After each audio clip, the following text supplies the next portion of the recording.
XSFM입니다. I, D, W, K. 그것은 알기 싫다의 유승균 PD입니다. 이번 주의 이상평론에서는 사진을 찍거나 피사체가 되는 일에 대한 한국의 문화를 이야기합니다. 뉴스 라운드업에서는 재벌가와 마약, 중국과 아세안의 대립, 부산 해운대 그랜드 호텔의 이상한 폐업에 대한 이야기들을 준비했습니다. 2020년대의 첫 번째 그것은 알기 싫다입니다.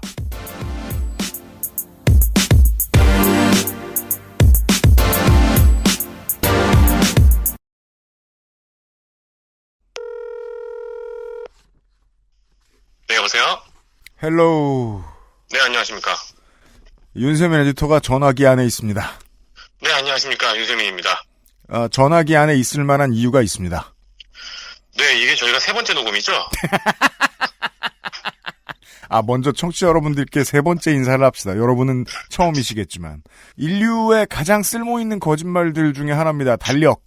새해가 실제로 존재하는지는 모르겠습니다만 좋은 새해 되시길 빌겠습니다. 네, 청취자 여러분도 새해 복 많이 받으시길 바라겠습니다.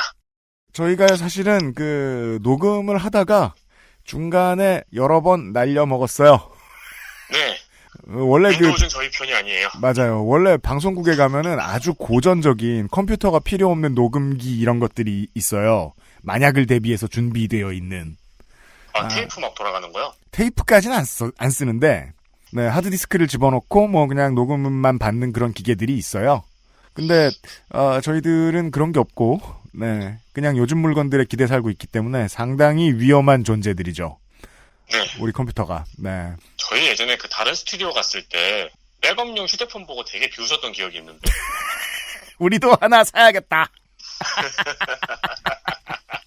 그래서 네, 지금 저는 1월 2일 목요일에 오늘이 그죠? 1월 2일 목요일에 녹음을 스튜디오에서 하고 있는데 하루 종일 컴퓨터를 고치러 뛰어다녔습니다. 큰 도움을 준 컴스테이션의 이경식 사장 및 기술진 여러분들께 감사드리고요. 하루를 기다려주셔서 매우 감사드립니다, 청취자 여러분. 그리고 이번에 해보고 느낀 건데 우리도 다른 양인들처럼 연말에 한번 조금이라도 좀 쉬어볼까 하는 생각이 들긴 드네요. 저희가 이상하게 연말 연초 휴일에 녹음이 항상 몰리죠. 그러니까 말이에요. 그것까진 저는 참을 수 있었는데 연초에 뭔 사고가 이렇게 많은지 그래서 여러 번 출근하는 것도 너무 이상해서 윤세민 에디터는 그냥 전화기 속에 집어넣고 오늘 진행을 하도록 하겠습니다. 물론 우리가 같이 녹음을 했던 그 전날의 녹음본에서는 다시 스튜디오에 뿅 하고 나타납니다. 네. 그것은 알기 싫다는 건강한 비움 친구 평산네이처 디메이트, 이달의 PC로 만나는 컴스테이션, 인생은 한방 원광디지털대학교 한방건강학과, 세상의 모든 도시락몰에서 도와주고 있습니다. 광고와 뉴스를 돌보고 2020년의 첫 방송은 이상평론으로 시작하겠습니다. XSFM입니다. 세상 많은 도시락을 한눈에 비교하고 실패 없는 선택까지 도시락몰. 건강기능식품 광고입니다.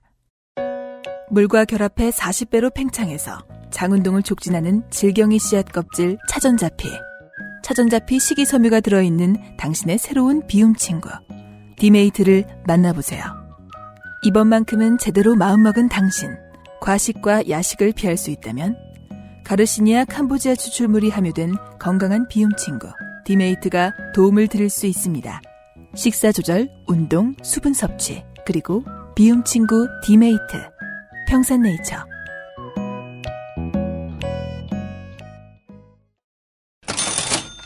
(2020년) 새해가 밝았고 저희는 디메이트를 광고할 예정입니다. 네. 이 광고도 세 번째 하고 있어가지고 이제 할 말이 다 떨어졌거든요. 처음 들은 것처럼 리액션 해드릴게. 네, 여러분이 새해 다짐한 다이어트 계획에 디메이트가 도움을 드릴 수 있습니다. 오 마이 갓! 희소식을 하나 드릴 수 있다면은요, 네. 이 부분은 이제 피디님이 확인을 하시고 편집을 하시든 해야 될 부분인 것 같은데, 네. 현재 평산네이처 디메이트 액세스몰 페이지에서는 추석 할인 행사가 진행 중입니다. 이 게으른 마 사회이사 일 똑바로 안 한다. 네, 추석 할인 행사가 아직까지 할인 행사가 진행 중이기 때문에, 네. 할인 행사가 끝나기 전에, 추석 시즌이 지나기 전에 얼른 가서 구입하시면 좋고요. 승질나, 진짜. 아직 할인이니까 빨리 고치라고 못하겠고, 아무튼, 네. 네, 물론 디메이트는 작년과 같은 폭식, 그리고 제로에 수렴하는 운동량을 유지하려는 분들에게 기적을 가져다 주진 않습니다. 당연합니다. 네, 식사량을 적절히 조절하시고 운동을 조금 더 많이 하시면서 디메이트와 함께 하시면은 좋습니다. 아하.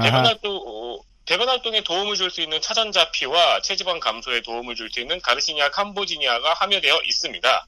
네. 여러 번 말씀드렸듯이 물에 타다가 조금 있으면 젤리처럼 부풀어 올라서 당신의 빈속에 허전함을 많이 채워줄 것입니다. 실제로 그런지 궁금하셔가지고 네. 젤리처럼 변하는지 물에 넣고 한번 실험해보실 수는 있습니다만 젤리처럼 변한 뒤에는 먹기가 고역일 거예요. 그리고 이제 설거지를 조금 게을리 하시면은 나중에 설거지가 고역이라는 후기도 있더라고요. 그럼요.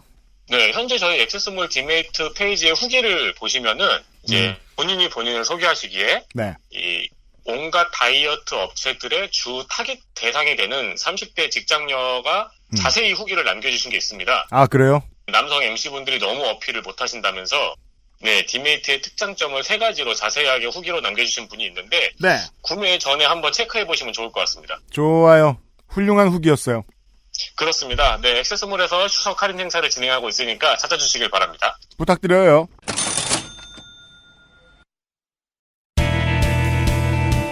뉴스 라운드업 History in the making. 2주 동안 뉴스 라운드업 안 했는데 뉴스 돌볼 것이 많아서 뉴스 라운드업 녹음을 3번째로 진행하겠습니다. 그렇습니다. 뉴스 라운드업 녹음도 3번째고 최영근 씨도 SK 재벌 3세입니다. SK 재벌 3세 최영근 씨가 변종 대마를 상습 투약한 혐의에 대해서 서울고등법원이 1심과 같이 징역 1년, 집유 2년을 선고했습니다. 3번 이상이 아닐까 싶어요. 예, 이 변종 대마라 함은 액상 트리지와 대마 쿠키를 말합니다. 네. 이거를 81g을 사서 상습 투약한 혐의로 재작년 3월에 구속 기소되었고요. 이때 대마를 같이 피운 친구가 같이 구속이 됐습니다. 친구는 현대 3세 정현성 씨입니다. 네. 역시 징역 1년에 집유 2년이 선고되었습니다. 그리고 작년에는 앞서 CJ의 장남 이선호 씨도 1심에서 징역 3년에 집유 4년을 받았는데 이에 대해 현재 항소심을 진행하고 있습니다. 예. 홍정욱 회장의 따님 같은 경우에도 제가 한번 말씀을 드렸지요. 이것은 거의 대부분의 마약 사범들에 해당하는 형량이다. 전체 형량이 다 높아지는 것이 중요하다. 네. 그리고요. 이게 뭐 SK 3세, 뭐 현대 3세 이런 사람들만 자기들끼리 모여가지고 울타리 쳐놓고 마약을 하면 사실상 뭐 국민들이 신경을 안 써도 됩니다. 바깥으로 삐져나가지 않으면. 하지만 내가 재벌 혹은 되게 큰 기업의 자제이면 친구 먹고 싶어하는 사람들이 많고요. 그런 사람들과 뭐 좋은 장소, 좋아하는 어떤 장소에서 이 마약을 같이 투약한다.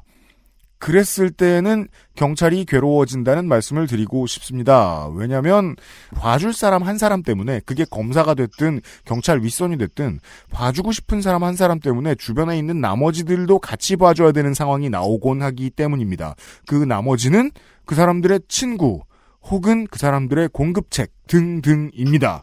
이런 사람들을 다 봐주기 시작하면 결국은 마약 인프라가 한국 내에서 커지는 역할을 하겠지요. 실제로 국내에서는 마약이 지금 되게 많이 빠르게 퍼졌는데 국내 언론들이 이게 사회 문제라고 안 생각하는지 많이 안 다뤄서 문제인데 이렇게 빠르게 퍼지는 속도에는 이 부잣집 아들딸들이 한 몫을 한 것으로 저는 추측합니다. 다음 뉴스는 국제 뉴스입니다. 중국과 아세안 국가들의 해역 영유권 분쟁이 치열합니다. 문제가 되는 바다는 남중국해인데요. 아세안 국가들과 중국 사이에 있는 바다입니다.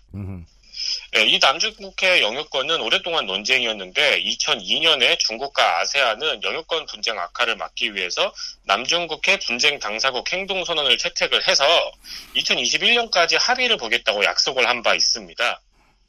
현재 중국이 자신의 영유권을 주장하는 근거는 구단선이라고 9개의 짧은 선인데요. 그러니까 뭐 자기들이 무슨 선을 정해가지고 이 남중국해의 90%가 자기들 바다라고 주장을 하고 있는 건데 아마 포털창에 구단선을 검색해 보시면은 이 영역이 어느 정도인지 보실 수 있을 겁니다. 네, 제가 지금은 사라져버린 데이터인 오늘의 2번째 녹음 때 이야기를 했는데요.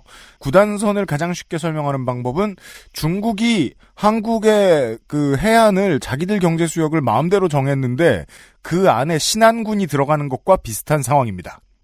고군산 군도가 중국 거라고 말하는 것과 비슷한 상황이에요. 네, 그 지도상으로도 자기네 바다가 아닌 것 같은데 그렇다고 말하고 있는 중입니다. 네. 이 2021년 그러니까 내년에 합의를 보겠다고 약속을 한 바 있었잖아요. 네. 그런데 중국이 몇 년 전부터 이 해역에 있는 암초들의 인공섬이나 군사기지를 짓고 있습니다. 이제 내년에 합의가 다가오기 전에 자기들한테 유리하도록 그 근처에 시설물 등을 지어놓겠다는 건데, 이 인공섬이나 군사기지를 짓는다고 영유권을 주장할 수 있는 국제법상의 근거는 없습니다. 네. 중국이 강자를 놓고 맘대로 거기다 시설물을 짓고 있으니까 아세안 국가들도 바쁘게 유엔에 영유권을 주장하는 제안서를 보내거나 해안 경비를 강화하는 등의 대응을 하고 있습니다. 그리고 여기에 또 신경을 쓰고 있는 나라가 미국이죠. 그렇습니다.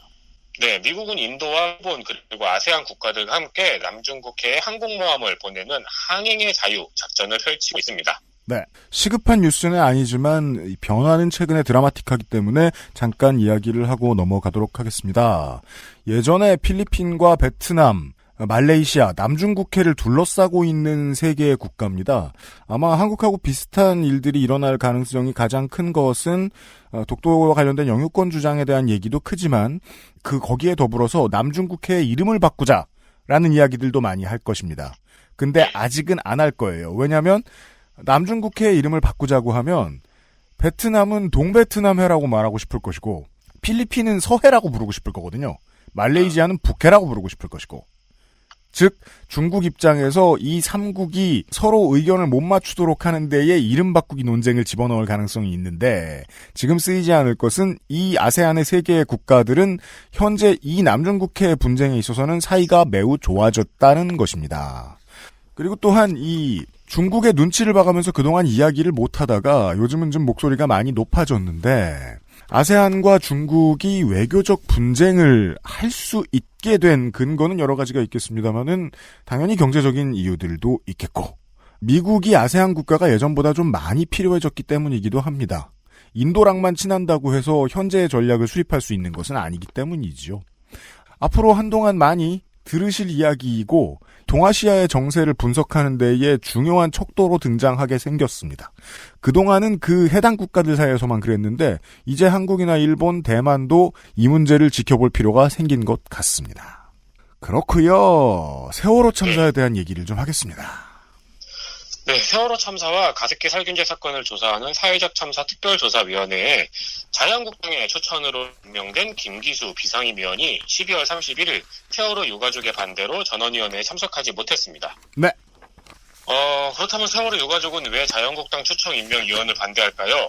이 김기수 비상임위원은 우익 유튜브 채널 프리덤뉴스의 대표이며 채널을 통해서 세월호 참사에 대한 비판적인 발언을 수차례 해왔습니다. 예. 과거에도 세월호 조사위의 새누리당 추천위원인 황전원 전 위원 역시 자유한국당의 추천으로 이번 사회적 참사 특조위 위원으로 임명이 되었거든요. 그런데 작년에 이 황전원 위원 역시도 유가족이 반대를 한 바 있었죠. 네. 그렇기 때문에 박근혜 정권에서 특조위의 조사 활동을 방해했음을 인정하고 반성하며 사회적 참사 특조위에서 업무에 최선을 다할 것이라는 각서의 입장을 찍고 위원에 임명된 바 있습니다. 특조위에서 활동을 하는 조사위원이 꾸준히 조사를 방해하다가 무슨 일인지 마음이 바뀌어서 반성문을 쓰고 조사 방해 안 하겠다라는 입장을 밝혔다. 근데 그게 자유한국당 추천위원이다. 이런 얘기입니다. 네. 아, 끝났어요? 네. 네네네네. 전화 힘드네, 확실히.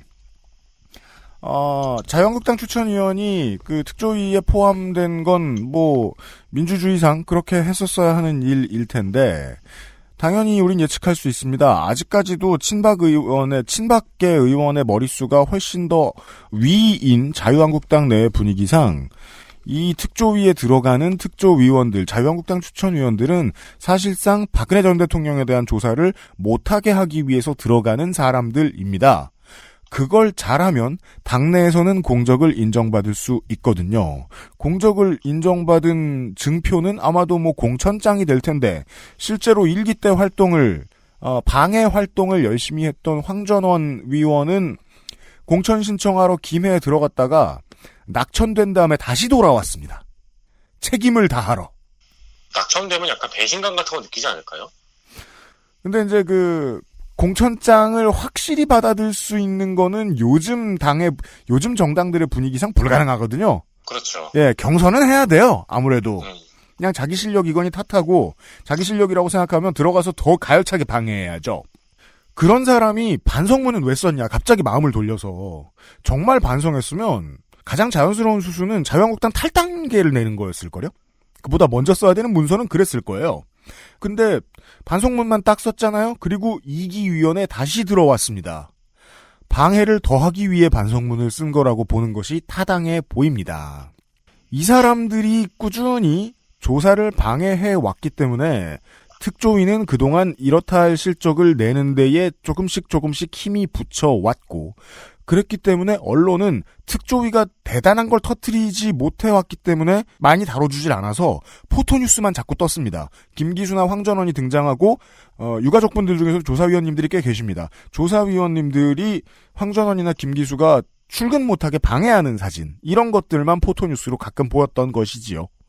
친박의 기대를 받고 있기 때문에 이 두 사람이 사정이 이렇게 되었다 라는 간단한 설명을 해봅니다. 긴 이야기를 짧게 줄이려니 힘드네요. 네, 그러니까 어떻게 보면 또 그런 사진을 언론에 내려고 이런 인사를 추천한 걸 수도 있죠.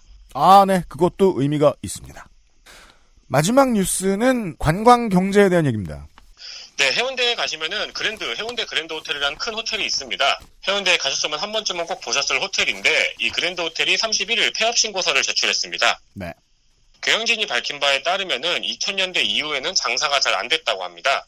그래서 2009년에 주상 아파트로 용도를 변경하려다가 해운대 구에 반려로 실패했고, 지난 8월에는 2019년 12월 21일까지 영업을 하고 폐업을 하기로 했다고 통보했습니다. 네. 그리고 희망퇴직을 받기 시작했는데요. 노조는 이에 지난 3년 동안 누적 흑자만 60억 원이 넘고 부동산 시세 차익만 1000억이 넘는다면서 먹튀 기업의 흑자 폐업이라고 지적을 했습니다. 예. 그리고 지난 10월부터 파업이 들어갔습니다. 그렇습니다. 3년간의 실적을 노조가 이야기하는 이유는 지난 1년, 최근 1년의 기록은 적자이기 때문입니다. 그래서 이제 앞에 2년 동안, 그 전에 2년 동안 벌어들인 흑자를 붙여가지고 이야기하는 게 언론전에 좀 더 도움이 되니까 이렇게 쓴 걸 텐데, 만약에 이제 민주노총에 있는 그 활동가들 중에 조금 열심히 도와주시는 분들이 있으면 이 적자 기록은 누가 만들어준 것인지도 한번 조사해볼 필요가 있을 것입니다. 폐업 전인데 폐업을 너무 하고 싶은데 흑자가 났으면 적자로 바꿔주는 것 어렵지는 않거든요. 이제 7, 8, 90년대의 그 부산의 관광지들은 보통은 상당수가 일본에서 돌아왔거나 일본에서 한국에도 투자를 하기 시작한 제1교포 사업가들이었습니다. 이 사람들은 한국에서 뭔가 자기가 하던 일을 이어가 보고 싶다 이런 의지를 가지고 있는 사람들도 있었고요. 그래서 현해탄을 왔다 갔다 하면서 사업을 하기도 하고 아니면은 아예 고국으로 돌아오기도 하고 그런 식이었습니다. 그게 무슨 소리냐면은 그게 호텔 주인이든 리조트 주인이든 부산에 있는 상당수의 일본 교포들은 그 업장에 나타났고 그 사업을 직접 하는 사람들이었다는 겁니다. 그랬다가 21세기 넘어오면서 한 15년에서 10년 전입니다. 갑자기 고려인 몇몇 사람들이 여기서 왜 고려인일까요? 한국 국적을 취득하기가 좀 쉬웠기 때문입니다. 그래서 투자하기가 용이했을 수 있습니다. 러시아계의 마피아 자본을 들고 와서 해운대의 땅, 그리고 다른, 부산의 몇 군데 관광지들의 땅을 사들인다는 소문이 덜어났었습니다. 언론 보도도 종종 됐었습니다. 그런데. 그러면은, 러시아 마피아가 고려인을 바지 사장으로 세우고 해운대에 돈을 투자하고 있다는 그림인가요? 제가 하고 싶은 얘기에 따르면 그 얘기는 아니에요. 죄송합니다. 아니요, 괜찮아요. 다른 나쁜 일들도 되게 많았거든요, 우리가 지금 녹음하면서. 죄송할 게 뭐예요, 이게 지금. 러시아 마피아의 자본이 그냥 자본으로서의 역할을 했다라고 보는 게 타당할 것 같습니다. 돈은 그냥 돈이니까 돈 굴릴 곳들을 찾다가 요즘 부산 관광이 돈이 많이 남는다더라 라면서 그 자본을 줄 테니 들고 가서 굴려봐라 하는 업체들이 있었을 거고 거기서 자본을 받아와서 사업을 새로 넘겨받은 쪽이 그냥 관리자죠. 사실상 자본의 관리자입니다. 네. 그러면 어떻게 되느냐? 우리가 이제까지 많은 그 경제활동에서 봐왔던 그림이 됩니다. 예전에는 돈도 가지고 있고 사람도 나타나던 사장님이라는 실체가 있었다가 2010년대, 2000년대 말에 들어와서 그냥 자본만 남은 형태로 바뀌었다라는 거죠. 그런 식으로 지금 용도 변경을 하거나 땅을 다른 용도로 살 사람들에게 시세 차익을 많이 남기고 팔거나 이 마피아 자본은 그런 식으로 수익을 많이 남겼을 텐데 그동안은 왜 티가 안 났느냐. 보통 관광지엔 노조가 없어요. 그런데 한국은 노조가 있는 호텔들이 많습니다. 생각보다. 우리나라의 노조 조직률에 비해서. 뭉치기도 쉬운 점도 있고 여러 가지 이유들이 있습니다만은 그건 길게 설명할 수는 없으니까 노조가 있었기 때문에 그나마 티난 사건입니다. 예전에는 정말 말 그대로 사람들이 이야기하는 지방선거 할 때 가끔 이야기하는 지역경제라는 게 실제로 존재하던 시절이 있었는데 지금은 안 그렇게 됐다는 걸 그런 단편을 되게 잘 보여주는 사건이라고 할 수 있습니다. 그게 러시아계가 됐든 어느 나라계가 됐든 그냥 자본이라서 만약에 해운대 그랜드 호텔을 다른 호텔 법인에서 산다면 아마도 노조를 없애는 조건으로 매각하겠다라고 밀실 합의를 했을 가능성이 있고요. 그래서 폐업을 대신해 준 걸 수도 있고요. 그게 아니면 정말로 용도 변경을 하겠죠. 다른 주인이 나타나서. 그래서 시세 차익을 남기고 빠지겠죠. 그렇게 하는 이유는 그저 순수한 자본이기 때문에 사람을 봐줄 이유가 없기 때문일 거라고 생각합니다. 그냥 한 대도시의 그 관광지의 경제라기보다는 한국 전체의 경제를 이야기해주는 사건일지도 모르겠다는 생각이 들어서 짤막하게 소개를 드렸습니다. 뉴스 라운드업이었고요. 뿅 하고 윤세민 에디터는 나타나서 사무실로 오겠습니다. 네, 휴대폰을 문질러 주세요. XSFM입니다. 스레드가 늘어서 CPU만 바꿔 쓸 수 없다니 이게 무슨 청천벽력 같은 소리일까요? 맞긴 맞는 말입니다. 당황한 마음을 추스르고 컴스테이션에 전화 주십시오. 초고사양 주류의 시장에서 당신에게 필요한 적당한 스펙을 찾기 위해 최선을 다하겠습니다. 주식회사 컴스테이션. 인생은 한방. 원광 디지털대학교 한방건강학과에서 2020학년도 신입생, 편입생을 모집합니다. 주부, 개인사업자, 만학도 등 많은 이들을 위해 열려있는 원광 디지털대학교의 장학제도도 알아보세요.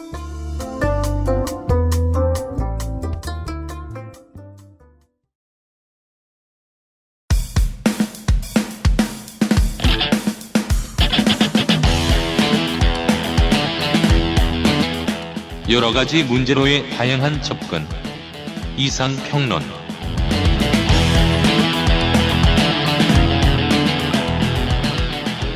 (2020년대) 문을 여는 이상평론 시간입니다. 손희상 선생이고요. 네, 안녕하세요. 여러분, 올 한 해에도 행복한 일들이 가득하시기를 바랍니다. 21세기의 열사 손희상입니다. 열사? 열라사랑해요. 그렇습니다. 열라사랑합니다. 네. 요즘 한국인들이 민초에 빠져 있어요? 네, 그렇습니다. 많이 먹어요. 저는 민초 좋아합니다. 그 민초 논쟁이 찍먹 부먹 논쟁처럼 발전하고 있더라고요. 그렇죠. 네. 못 드시는 분들은 아주 못 드시더라고요. 그러니까요. 누군가는 평생 먹어도 치약. 그렇죠. 네. 네, 그렇습니다. 네. 세상에 있는 것은 무엇이든 가치를 평가하려면 다른 것과 비교를 해보아야 합니다. 저는 세상에서 저희 집에 있는 개가 제일 똑똑한 줄 알았어요, 예전에. 왜냐면 그 개랑 시간을 가장 많이 보내는데 네. 다른 개랑 시간을 보내는 일이 없기 때문입니다. 예. 네. 그 개가 앉아, 일어서, 누워 세 가지를 할 수 있었고요. 그 강아지와 처음 같이 살게 되었을 때 네. 앉아를 처음 가르쳤을 때 희열은 잊혀지지 않죠. 네. 그래서 우리 개는 개 똑똑해. 똑똑하다고 생각하죠. 네. 피카츄 인형에서 누나를 뜯어가도 인형을 막 다 이렇게 분해를 하진 않습니다. 그렇죠. 그것만으로도 네. 네. 제너러스하구나. 네. 네. 온순하다고 생각했죠. 네. 나중에 근데 제가 어떤 친구 집에 가니까 그 집에 있는 개는 시키지 않아도 그 개가 분리수거를 하더라고요. 쓰레기를. 그렇습니다. 막 캔은 캔깡통 버리는 데다 버리고. 네. 그리고 네. 그리고 그 막 또 휴지 같은 쓰레기는 그 휴지통에다가 버리고요. 네. 그 개를 키우고 계시니까 네. 그게 가능한가요? 할 수 있어요. 진짜요? 네. 개과의 동물과 인간과의 교감은 생각보다 무궁무진한 가능성들을 가지고 있다는 걸 알게 돼요. 근데 우리가 이제 중간에 관두게 되는 이유는 너무 피곤하거든요. 그렇겠죠. 네. 개나 사람이나 서로 쳐다보면서 이 새끼 무슨 소리 하지? 이러면서 고민하다가 하루가 뉘엿뉘엿 가고 그래요. 근데 그렇죠. 거기에 종종 성공하는 사람과 개가 있어요. 그러면 그 페어는 어마어마한 시너지를 내죠. 근데 그렇게 성공하려면 정말 하루 왼종일 개를 붙들고 계속 얘기를 해야 돼요. 네. 이거 해라 저거 해라. 하여간 이제 남의 집 개를 보니까 우리 집 개가 그다지 똑똑하지 않구나 라는 걸 그때 알게 됐죠. 네. 평가는 꼭 상대가 필요합니다. 그렇습니다. 상대적이죠. 이렇게 비교를 함으로써 우리 집에 있는 애가 사실은 남의 집에 있는 애랑 좀 다르구나. 사실은 별로 똑똑하지 않았구나. 라는 것을 알 수 있는 것은 문화도 마찬가지입니다. 그럼요. 네. 사회적 체제, 사회적인 분위기, 관습 등등도 마찬가지입니다. 비교를 해보면 일반적으로 우리는 음식을 뜨겁게 먹잖아요. 네. 다른 나라 사람들은 음식을 안 뜨겁게 먹잖아요. 네. 다른 나라 음식을 먹어보니까 이게 뜨겁지가 않아요. 그런 것을 알게 되죠. 그러면 쟤네가 이상한 건가 우리가 이상한 건가라는 것을 비교를 그때 이제 막 하게 되고 이것은 특별히 누가 이상하다기보다 좀 이제 그냥 다르구나 라고 생각할 수가 있게 됩니다. 차이를 경험하고 마음속에 넣어둘 수 있는 기회를 얻게 됩니다. 다르네. 네. 상대적으로 비교를 함으로써 말이죠. 때때로는 문화를 비교함으로써 문화의 비교가 그 발전과 개혁의 원동력이 되기도 합니다. 한 100몇십 년쯤 전에 중국 사람들이 서양 사람들을 만났잖아요. 서양 여자들의 발을 보니까 전족을 안 하고 있는 거예요. 쟤네들은 왜 발이 저렇게 클까? 발이 크네? 어마어마하게 크네? 라고, 근데 딱 보고 나서, 쟤네가 이상한 걸까? 우리가 이상한 걸까? 라고 고민을 하다가. 순수한 질문을 던지죠. 네. 크네? 혹은 발이 남자만 해? 근데 그것보다는 그게 더 충격이었겠죠. 네. 여성이 달리기를 할 수 있네? 네. 질문이 발전합니다. 네. 원래 저 크기 아닐까? 여성이 일을 하네? 라든지. 네. 그런 것들을 고민하다가, 전족을 없애버렸습니다. 네. 그렇게 이제, 변화의 원동력이 되는 것이죠. 그때도 막, 전족을 없애는 건 우리 민족의 영혼을 없애는 일이다 이러면서 관광되던 사람들이 있었겠죠. 많이 있었어요. 많이 네. 있었고, 그리고 그때 이제 좀 진보적인 인사들, 중국에서 이제 전족 반대 운동을 펼쳤던 캉유웨이 같은 사람들이 있었는데, 정말 막 무슨 그때 그 당시에는 막 우리가 유승준 욕하듯이 그렇게 막 욕하고. 진짜요? 네. 제가 최근에 영국에서 오래 살다가 귀국한 사진작가를 만나서 이야기를 한 일이 있었습니다. 여자분이셨는데요. 그분이 사진을 찍는 게 일상적으로 우리가 볼 법한 풍경에서 되게 좀 어떤 낯선 순간들을 잡아서 찍는 그런 사람입니다. 일상에서 낯선 것을 뽑아내는 게 사진작가의 재주이지 싶습니다. 그렇습니다. 그냥 맨날마다 지나가는 길인데 좀 사진으로 찍어놨더니 좀 뭔가 있어 보이고 그렇게 찍습니다. 근데 그분이 얘기를 하는 게 한국에 와서 길에서 사진을 찍는데 무섭다는 얘기를 하는 거예요. 그분은 영국이나 다른 나라에서 사진을 찍는 것에 익숙해져 있다가 한국으로 돌아오셨는데. 네. 분위기가 뭔가 좀 다르다는 걸 감지를 한 거죠. 사람들이 사진을 찍고 있으면은 그분한테 와가지고 사진 왜 찍어요? 막 그런 거 막 묻기도 하고. 당신 누구예요? 어디서 왔어요? 뭐 찍었어요? 그런 걸 막 묻는다는 거예요. 따지기도 하고. 신원을 밝히는 동시에 방금 찍은 작품 가지고 큐레이션도 해줘야 돼요. 네, 그렇게 해야 됩니다. 촬영 의도는 이러면서. 네. 근데 그게 이제 그 사람을 찍은 것도 아닌데 말이죠. 그냥 그 공간에 천장을 찍는다든지, 간판을 찍는다든지, 길고양이가 지나가는 걸 찍는다든지, 등등등을 했는데도 누군가 와가지고 따지고, 때때로는 그게 별로 우호적이지 않은 약간 좀 불편한 순간들도 있었다고 해요. 그러니까 이제 그게 이제 무섭다는 감각으로 다가오는 거지요. 저도 지나가다가 종종 그런 경험이 있긴 있는데, 네. 왜 저는 집 앞에 붙여놓은 글씨 같은 거 찍는 거 되게 좋아하거든요. 네.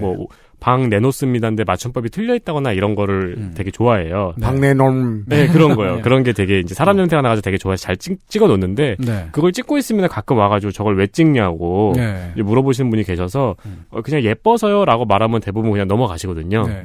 윤 기자님도 사진을 많이 찍으시죠? 네.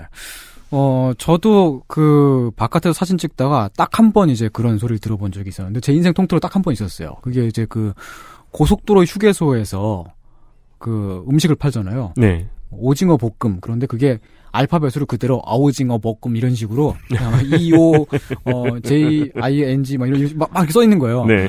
그래가지고 그 간판을 이제 메뉴판을 찍었죠. 찍고 나서 한 5분이 있으니까 어떤 남자분이 뒤에 되게 많은 사람들이 대동하고 왔어요. 대동하고 와서 제일 처음에 한 얘기가 핸드폰 좀 봅시다. 그래갖고 아니 왜요? 그러니까 여기 사진 찍었죠? 왜 찍었어요? 누구세요? 뭐 이런 걸 막 그러는 거예요. 그랬고 그냥 여기 그냥 그 메뉴판이 재밌어서 찍었습니다. 그러니까 뭐 이런저런 얘기하다가 그냥 가긴 갔습니다. 근데 어쨌든 그 상황 자체가 내가 지금 뭐 정말 뭐 되게 어마어마한 잘못을 저질러가지고 저 사람이 나한테 저런 건가? 막 이렇게 되게 이상했어요. 그때. 사람을 여럿을 불러올 때 과정이 있잖아요. 예. 야 저기서 누군가가 뭘 찍는다. 막 누가 막 얘기를 했더니 다 그래? 이러면서 막 몰려온 거잖아요. 뭐 상상력을 동원해 보자면은 무슨 노사분기 중이었을 수도 있고. 네. 아니면 그냥 다 같이 우연히 그냥 그냥 뭐 일이 있어가지고 가고 있던 중일지도 모릅니다만은. 근데 원래 메뉴판을 그렇게 써놓으면 되게들 많이 찍었을 텐데. 그러니까. 그렇지 않았나 봐요. 그러게. 예. 네. 그런 일들이 있었습니다. 저한테 그렇게 어떤 그런 일들을 겪었다고 말했던 이제 영국에서 오셨다는 그분도 이제 그런 얘기를, 했던 거죠. 근데 사실 그런 이야기를 제가 겪은 것도 있거니와 방금 윤 기자님이 이야기했던 것도 있고, 주변에서 종종 듣는 얘기이기도 합니다. 이런 게. 주로 이제 외국인이거나 외국에서 오래 살다 왔거나 그런 경우에 더 이제 한국에 왔을 때 좀 컬처 쇼크를 느낄 정도로 되게 좀 이상한 경험이라고 말을 하는 경우들이 좀 있습니다. 한국에서만 산 한국 사람은 저죠.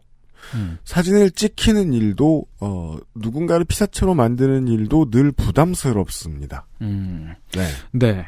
하지만 이랬다가 이상하게 관광지에만 나가면 누가 찍자 그래도 하하하 이러면서 잘해주고 그러기도 해가지고 이상하더라고요. 한국 안에는 무슨 오라가 있길래 찍거나 찍히는 일이 이렇게 부담스러울까? 그래요. 한국인 분들도 이제 뭐 미국 뉴욕 같은 데 가거나 그러면은 길에서 그냥 사진 찍히거나 그래도 뭐 내가 잘생겨서 찍었나 보다. 뭐 이렇게 당당하게 걸어가시고 그러죠. 사람을 찍어도 그냥 그렇게 넘어가요? 무슨 농구나 아이스하키 경기장에서 자기 얼굴 크게 찍히는데 손 막 흔든단 말이야. 나다! 이러면서. 좋아하죠. 네, 한국에선 도망갑니다. 숨습니다. 바로 버러워요. 네. 우리가 본 외국 사람들은 주로 춤을 추죠. 그럼요. 키스를 합니다. 네. 혀를 넣어요. 혀가 보여요. 깜짝 놀랐어. 그거 보고. 네. 근데 이제 한국에서 물론 이제 좀 보면은 그 정도로 이제 자유롭진 않지만 한국에서는 누가 찍지 않으면 혀를 넣습니다. 네. 그러니까 막 아무데나 넣는다는 건 아니에요. 물론 이제 이렇게 반대되는 말씀을 하시는 분들도 계시죠. 나는 뭐 아무렇지도 않던데. 뭐 내가 사진 찍을 때 아무도 뭐라고 안 그러던데. 개인 편차 존재합니다. 네. 그런 편차가 꽤 있습니다. 영어권의 토론 덕질 사이트인 reddit.com이라고 있습니다. 네. 토론 사이트라 스스로들 부르고 있지만 우리가 보기에는 네. 일반적으로는 나치 양성소라고 불리고 있죠. 근데 모든 스레드가 다 그렇지는 않습니다. 그럼요. 거기도 식물계 있고. 네, 그렇습니다. 그 레딧에 보면 한국 관련 주제만 얘기하는 코너가 따로 있어요. 네. 거기는 서로 되게 정중하게 이야기를 주고받는 그런 사람들이 많이 있고. 레딧에는 5만 코너가 다 있죠. 네, 그렇습니다. 한국 관련 주제만 이야기하는 코너에는 지금 한국에 살고 있거나 아니면 살다가 다른 나라로 돌아갔거나 아니면 한국에 관심이 많은 외국인들 아니면 한국에서 취업을 하고 싶은데 정보를 얻고 싶어하는 사람들 등등등이 모여서 한국에 대한 이야기를 하루 연종을 하고 있습니다. 그렇죠. 근데 거기에 보니까 어떤 사람이 한국에서 공개적으로 사진을 찍어도 됩니까? 라는 질문을 세웠어요. 여기서 공개적으로 사진을 찍어도 되냐? 여기서 공개적으로란 말은 퍼블릭. 나를 공개한다는 게 아니고. 네, 그렇죠. 네. 공개된 장소에서 공공적으로 그렇게 사진을 찍어도 되겠느냐? 그 글을 세운 사람이 방문하는 나라마다 거리 사진을 찍는 걸 좋아하는 사람이었어요. 근데 이제 다른 많은 나라를 가봤나 봐요. 어떤 곳에서는 사람들이 사진 찍히는 거를 안 좋아하니까 혹시 한국도 그렇냐는 질문이었습니다. 답변은 제각각이었습니다. 괜찮다. 아무 문제 없다. 네가 외국인이면 그냥 관광객이겠거니 하고 아무도 신경 안 쓴다라고 하는 의견도 있었고요. 그 댓글을 단 사람은 자기의 경험이 그거였다는 얘기입니다. 그렇습니다.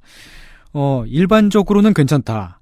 누가 따질 수도 있는데 따지면 사진을 삭제하는 걸 보여주면 된다. 라고 하는 의견도 있었습니다. 이거는 남한을 갔다 하는지 북한을 갔다 하는지 알 수 없는 반응입니다. 근데 아마 남한에서 그런 일을 겪었을 법합니다. 공이 비슷할 것 같아요. 네. 그래도 북한만큼은 아니겠죠. 네. 반면에 거리 사진은 한국에서 사회적으로 허용되지 않는다라고 하는 의견도 있었습니다. 네. 심각하게 뭘 뒤어본 모양입니다. 이 댓글 단 사람은. 각자 자신의 경험이 다른 거네요. 네, 그렇습니다. 한국에서 사회적으로 그 공개적으로 사진 찍는 게 허용되지 않는다라고 하는 그 극단적인 의견을 낸 사람은 어떤 외국인 여성이었는데 한국에 살다가 돌아가신 분이에요. 근데 그러니까 자기 나라로요. 네네. 하늘나라로 돌아가신 게 아니고. 그렇게 돌아가진 않고. 네. 이렇게 회원 정보를 딱 클릭해 보면 알 수 있잖아요. 네. 그랬고 이 사람이 이제 한국에 살았었구나 이걸. 그 외국인 여성은 거기다가 이제 자기 경험담을 자기 그 썰을 되게 길게 풀어놨습니다. 그분은 몇 년 전에 서울에서 사진 수업을 들었었는데, 사진 강의 과정에 거리 사진을 찍는 그 촬영도 포함이 되어 있었다고 합니다. 네. 스트릿 포토는 현대 사진에서 되게 중요한 장르죠. 네. 구도를 배울 때 처음부터 많이 가르친다고 들었습니다. 네, 그렇습니다. 그리고 거리 사진이라고 하는 것은 이제 스튜디오 안에서 찍는 게 아니기 때문에 바깥에서 찍는 거기 때문에 더 많은 상황을 접하게 되고요. 그리고 다큐멘터리 사진으로서 그 살아있는 사진을 네. 찍을 때에도 많이 이제 반드시 들어야 하는 수업 중에 하나죠. 근데 그 사람이 이제 그 사진 그 수업 중에 그 다른 학생들이랑 같이 교수님이랑 같이 이제 길을 가고 있었어요. 그러면서 이제 그 거리 사진을 찍고 있었겠죠. 길에 있는 어떤 노점상을 찍었습니다. 노점상을 찍었다는 게 그 노점상을 노려가지고 그 사람을 막 이렇게 딱 찍은 게 아닙니다. 그 사진이라고 하는 건 항상 그렇잖아요. 찍을 때. 사진의 그 사각 프레임 안에 네. 그 노점상이 있는 풍경을 찍은 거죠. 그러니까 딱 그 계산된 어떤 그 각도, 구도 안에 막 어떤 모습을 넣은 것입니다. 그렇게 그러니까 사진을 찍었습니다. 본인이 의도한 구도가 있었겠죠? 네, 그렇습니다. 네, 이렇게 뭐 노점상분 얼굴을 완전 클로즈업으로 당겨서 찍은 것도 아니고. 네, 그렇게 찍지는 않았겠죠. 그리고 만일 그렇게 찍었으면 좀 약간 이상한 사람이고. 네. 하여간 그렇게 그 노점상 사진을 찍었는데, 근데 그 옆에 있던 어떤 사람이 와서 그 사진을 왜 찍냐고. 그 사진을 다 지우라고 요구를 했다는 거예요. 그 요구를 거절을 했더니 그 사람이 경찰을 불렀고 경찰이 출동을 했습니다. 경찰이 그 찍은 사진을 들여다봤다고 합니다. 좀 이상한 일이죠. 동의 없이 남의 재산을 꺼내다 보는. 네. 사진과 교수가 그 옆에서 이제 경찰한테 법을 설명을 하고 이것이 불법이 아니다, 잘못이 아니다라고 설명을 했지만 경찰은 괜한 문제를 일으키지 말고 딴 데로 그냥 가세요라고 말을 했다는 겁니다. 그렇게 썰을 얘기를 한 여성은 그 시점에서 한국에 실망을 해서 거리 사진을 더 이상 찍지 않았다고 해요. 그분 입장에서는 옆에 교수님이 없었다면은 정말 무서운 상황이었겠구나라는 생각을 했겠죠. 그러니까 혼자서는 이렇게 네. 사진을 찍으면 안 되겠구나. 네. 근데 한국에 지금 살고 있고 당연히 그 한국에 살고 있는 게 저는 제일 익숙하거든요. 다른 나라에 가는 것보다. 네. 그런 입장에서 말하자면 저는 한국에서 되게 자유롭다고 느낍니다. 되게 자유롭게 느끼고 그 어지간한 제약을 다 피해가고 있는데 근데 그게 익숙하지 않은 사람들의 경우에는 그 사람이 가지고 있는 문화적 배경, 자기한테 이제 몸에 익어 있는 그런 습관들을 가지고 한국에 딱 왔을 때 그냥 갑자기 딱 맞닥뜨리는 뭔가 어떤 장벽이 딱 보이는 거예요. 얼마 전에 아주 오랜만에 네. 친구를 만났는데 상하이에서 살고 있대요. 네. 이제 자리를 잡았나 봐요. 몇 년 됐고 앞으로도 거기서 좀 오래 살 거라는데 이렇게 얘기를 해주더라고요. 이제 공산당의 인터넷 절벽 이런 식으로 농담을 해요 서로 거기 사람들끼리.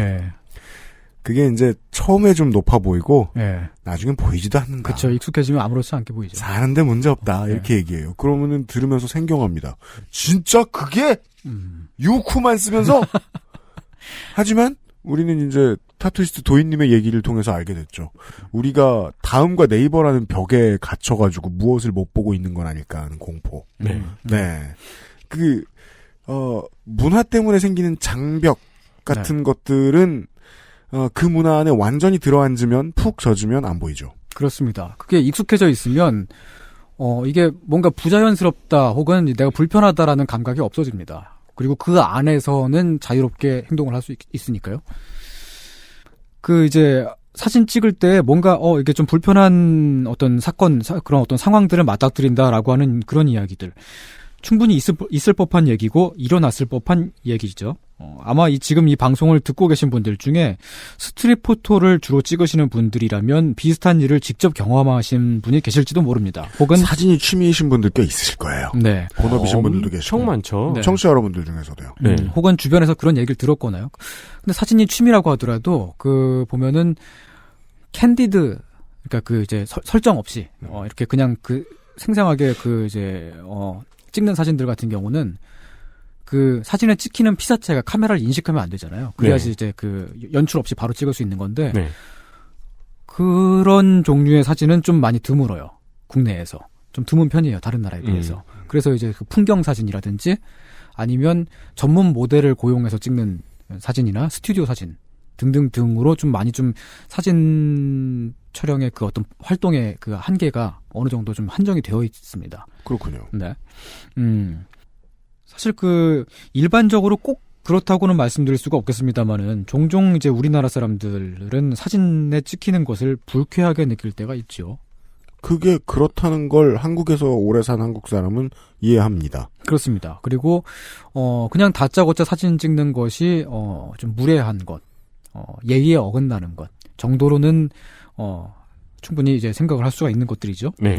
얼마 전에 99억의 여자 1회에도 나왔어요. 그게. 네. 그래요? 뭐라고 나왔나요? 그 되게 부잣집 따님이 네. 그 집에서 이제 일해주고 이런 자기가 만만하게 보는 네. 주인공인데 네. 그분이 나중에 99억을 차지하시는데 그 사람한테 막대한다는 걸 표현하는 장면 중에 하나로 갑자기 우리 집에서 일하는 사람 사진을 찍어야지 하면서 이렇게 확 들이대서 찍는 그래요. 이 장면이 나오면서 한국에서 누군가를 찍는다는 것이 얼마나 무례하고 불쾌하게 느껴질 수도 있는 일인가. 일종의 권력 관계로 표현이 되는 맞아요. 네, 찍는 사람이 우위에 서 있는. 네.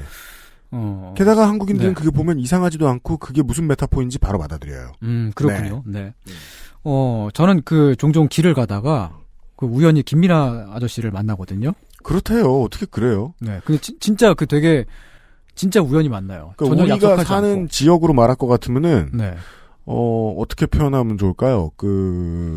사할린하고 모스크바에 사는 사람들인데 그렇게 멀진 않고 한 1시간 반 정도 거리에 떨어져 살고 있습니다. 근데 그 두 사람의 기동성을 생각해 볼 때 그렇다고 저는 생각하는데 만난다는 거야? 네, 그냥 우연히 그냥 길에서 만납니다. 마주칩니다. 만나는 사람들은 만나더라. 이상하게 나 네. 초등학교 친구인데 네. 멀리 저 50km 바깥에 이사 갔는데 거기도 있더라고. 반가워서 욕 나오잖아요. 그 이제 둘 중 하나인 거죠. 한 명이 아니고 여러 명이라든가 알고 보니까. 그렇지 않고. 홍희 장군? 그러니까 네. 1종원, 2종원, 3종원, 100종원처럼 여러 명이 있다든가. 네. 아니면은 김민아 아저씨는 한 명입니다. 아니면 네. 한 명 아니죠. 김민상, 김민중, 김민하 이렇게 있을 수도 있죠. 그럴 수도 있구나. 네. 아니면은 이제 한 명이 한 명을 쫓아다니고 있다든가. 아니요. 저는 쫓아다니지 않고 있었고, 근데 그 김민상, 김민중, 김민하 중에 그 한 분이 저를 그 마주치기만 하면은 사진을 찍어요. 다짜고짜 일단 찍어요. 네. 인증샷을 찍어요. 나 지금 방금 손이상 만났다. 이제 남기려 그러나 봐요. 네. XSFM 들어올 때도 종종 그래요. 네. 근데 어쩌나 이렇게 순발력이 좋은지 갑자기 찍는 건데도 찍을 때마다 제일 못생기게 나와요. 네. 그러니까 그 캔디드 포토를 가장 못 찍는 순발력을 가지고 있죠. 주섬주섬. 그러니까 이렇게 카메라를 주섬주섬 네, 천천히 꺼내가지고 이렇게 해가지고 찍어. 그래서 의식을 오랜 시간 하고 있어야 돼요. 네, 저 사람이 조금 있으면 날 찍겠구나라고 네. 다 알게 돼요. 결코 결정적 순간이 아니에요. 네, 그렇습니다. 고양이랑은 못 살아요. 그런 속도로는. 네. 하긴 저는 이제 그 김민아 아저씨는 아는 사람이니까 아는 사람이기도 하고 저는 사진에 찍히는 것을 그다지 이상하게 여기지 않습니다. 그냥 저는 길거리 패션 사진 같은 거 있잖아요. 네. 한 10번 찍혔어요. 10번 다 똑같은 옷을 입고 있었습니다. 그거? 아니, 이거 말고 자주색 자켓 있는데. 근데 그것도 서럽네요. 왜 딴 옷 입었을 땐 찍지 않는가. 그러니까 그 옷을 입을 때만 찍더라고. 아무튼 찍히는 거에 대해서 그다지 저는 그렇지 않습니다만 이제 우리 동료 시민분들, 한국에 살고 계신 분들 가운데는 종종 동의를 받지 않고 찍는 사진 촬영은 불법이며 그 자체로 처벌도 할 수 있다고 생각하시는 분들도 계십니다. 그냥 불쾌한 거나 다른 거죠. 그냥 무례한 게 아니라 이건 불법이야라고 생각하시는 분들도 있습니다. 파출소로 가자. 네. 그렇다면 공공장소에서 어떤 사람을 허가를 받지 않고 찍는 것은 불법일까요? 불법이 아닙니다. 일단 결론부터 말씀드리면 그렇습니다. 한국뿐만 아니라 지구상에 존재하는 거의 대부분의 나라에서 그렇습니다. 합법입니다. 공공장소에서 동의 없는 촬영을 처벌을 하는 나라는 법적으로 처벌 규정이 있는 나라는 사우디아라비아를 포함한 일부 중동 국가들과 아마도 확실하지는 않지만 북한 정도가 있을 겁니다. 네. 내일쯤 아마 다시 말씀드리겠지만은 이슬람 문화권의 국가들에서는 그럴 만한 이유가 있습니다. 그럴 만한 이유가 있고요. 근데 그 문화권을 벗어나면 이건 보통 법조항으로 처벌하는 경우는 없다라고 봐도 무방한 정도란 얘기입니다. 그렇습니다. 그렇기 때문에 지금 우리는 문화의 비교 문화를 얘기하고 있었으니까요. 관점을 조금 돌려봐서 한국에서 노점상을 찍었다는 그 외국인 여성의 이야기를 잠깐 돌아가 볼게요. 그 여성의 관점에서 본다면 경찰까지 출동을 했던 그 일이 굉장히 낯설고 이상한 일이었을 수가 있는 거지요. 그 서양의 문화적 배경에서 본다면 그 사람이 겪은 일에는 그 두 가지 이상한 게 있는데요. 첫 번째로는 사진에 찍힌 당사자도 아니고 그 옆에 있던 사람이 항의를 한 겁니다. 그러니까 그건 뭐냐면은 누군가가 보기에 사진을 누군가가 찍고 있는 그 행위 자체를 그 다른 누군가는 항의를 해도 되는 일. 그러니까 사회적으로 뭔가 이건 좀 안 좋은 일로 그렇게 받아들이고 있다라고 판단할 만한 거죠. 저 사람이 나를 찍었으면 나는 저 사진을 확인할 권리가 있다. 방금 어떤 땅에 뚝 하고 떨어졌는데 그때는 제3자는 다 똑같은 사람처럼 보이잖아. 어떤 제3자가 개입하더라도 그게 문화의 간섭처럼 읽힐 때가 있어요. 네. 이 제3자 한 사람이 미쳤구만 이런 생각이 잘 안 들어요. 그렇습니다. 그리고 또 다른 또 이제 좀 이상한 일은 경찰이 와가지고 수색 영장을 제시하지 않고 그 카메라에 있는 사진을 들여다본 겁니다. 네. 그 두 가지가 다 다른 나라, 그러니까 그 서양의 기준에서 말하자면 다른 나라에서는 흔치 않은 일입니다. 뉴스거리가 될 만한 정도의 일이죠. 네. 그래서 카메라를 뺏어갔다거나 아니면 카메라를 부셔버렸다, 연예인이, 매니저가. 그랬을 때 소송에서 승리해서 돈을 2배로 챙기는 파파라치의 이야기를 미국 단신에서 가끔 볼 때가 있습니다, 우리가. 그렇습니다. 그게 정의롭다는 게 아니지만요. 네, 그게 정의롭다는 게 아니라, 그것을 검열할 수 있는 권리가 없거든요. 근데 이제 그런 문화권에 익숙해져 있는 사람에게는, 내가 겪은 일이 좀 이상해. 좀 무섭기도 해. 라고 느낄 수가 있는 겁니다. 그래서 이제, 말하자면 그 여성은 촬영 당시에 일단 기본적으로는 사진 촬영, 거리 사진 촬영이 합법이라는 건 일단 알고 있었을 겁니다. 왜냐하면 사진 수업을 듣고 있는 학생이었고, 그 수업의 일환으로서 다른 학생들과 교수와 함께 나갔던 것이었고, 네. 그 교수의 지도를 받고 있었기 때문이죠. 심지어 교수가 합법이라고 계속 옆에서 변호도 해주었잖아요. 네. 그래서 이제 별다른 이제 경찰에 끌려간다든지 그런 어떤 북한에서라면 그럴 수 있겠습니다만은 우리는 그 정도까지 가지는 않았지만 그런 어쨌든 뭔가 이게 법률이랑 좀 다르게 법률이 아닌 무엇인가에 통제되었다고 느꼈을 법합니다. 네. 그럼요. 네. 법률이 아닌 무엇인가가 우리가 여행 가서 혹은 유학 가서 가장 많이 느끼는 벽이잖아요. 네네. 네. 사진을 찍는 사람들은 외국에 있다가 한국에 사진을 한번 찍어본 사람들은 상당수가 이런 걸 느꼈겠네요. 네. 그러면 이쯤에서 이제 다른 나라들은 공공장소에서 사진 찍는 것이 합법인 다른 나라들은 그게 왜 합법인지를 좀 살펴보겠습니다. 물론 한국도 합법이긴 합니다만은 한국은 사진 촬영 관련 법규가 없기 때문에 불법이 아닌 것. 이것이 우리가 오늘 이야기를 진행하다 보면 내일 이 시간쯤에 문제가 됩니다. 사진 촬영 관련 법규가 없다. 네. 처벌하는 규정이 없다는 것이고요. 서양의 나라들은 대체로 예술 관련법이나 저작권 관련법 법률로서 사진 촬영의 자유를 보장을 합니다. 대신에 이러이러한 사진은 찍으면 안 된다는 것들을 또 다른 이제 규정을 두어서 또 막고 있지요. 내일 이 시간에 그건 다시 한번 얘기해 보겠습니다. 네. 공공장소에서 사진 찍는 것, 그냥 동의를 구하지 않고서도 다른 사람을 찍을 수 있는 것은 왜 그런 것이냐? 그건 왜냐하면 카메라의 렌즈를 단순히 사람의 눈의 연장으로 보기 때문입니다. 그렇습니다. 다시 말해서 우리가 일반적으로 길에서 눈으로 볼 수 있는 모습이라면 다 찍어도 된다라는 것이지요. 공공장소라고 하는 곳은 합리적으로 우리가 프라이버시를 기대할 수 있는 공간이 아니잖아요. 네. 다른 사람들이 다 보고 있는 공간이니까. 네. 그렇기 때문에 그 사람을 특별히 더 부정적으로 묘사하지 않는 한 그 사진은 다 이제 그냥 찍어도 되는 것으로 그냥 되어 있는 것입니다. 하지만 이제 우리는 이런 일이 있었죠. 그 예전에 문화부 장관이었던 네. 유인촌 씨가 네. 거기에 항의를 하면서 찍지 마 땡발. 그렇습니다. 성질 뻗쳐서 진짜라고 입니다. 하는 명언을 남겼습니다. 그렇죠. 예, 장관이 기자한테 네. 찍지 말라고 외치는. 게다가 배우인데. 전원일기가 대단한 드라마인 게 전원일기 전원일기 찍는 동안 매주 유인촌 씨가 이랬다. 찍지 마. 그렇죠. 찍고 있는데. PD들은 힘들었겠죠. 그렇죠. 많이 그러니까 힘들었겠죠. 전원일기라는 프로그램을 하면서 성질 뻗친 적이 한 번도 없었다는 거잖아요. 네, 그러면 이제 그 위에 이제 어른들 역할을 맡은 캐스트들이 참 괴로웠겠죠. 네. 제일 젊은 사람이니까. 가만히 두지 않았겠죠. 찍지마 땡발. 매주. 배우였던 사람이 찍혀야 하는 게 뭐 말하자면 일종의 의무인 공인이 되자마자 찍지 마야 라고 말을 하는 그런 예외의 케이스도 네. 있지만 네, 그런 경우도 있지만 대개는 이제 허용이 됩니다. 그게 왜냐하면 퍼블릭한 공공장소이기 때문인데요. 그러니까 그 공공장소에서 찍는 것만 허용된다는 거예요. 근데 서양의 이제 흔한 문화나 법 정신을 놓고 생각해 보면 그 다시 한번 유인촌 전 장관의 말을 해석해 보면 보지마 땡발. 성질 뻗쳐서 네. 진짜 뭘 꼬라봐. 나 될 수 있다. 네. XSFM입니다.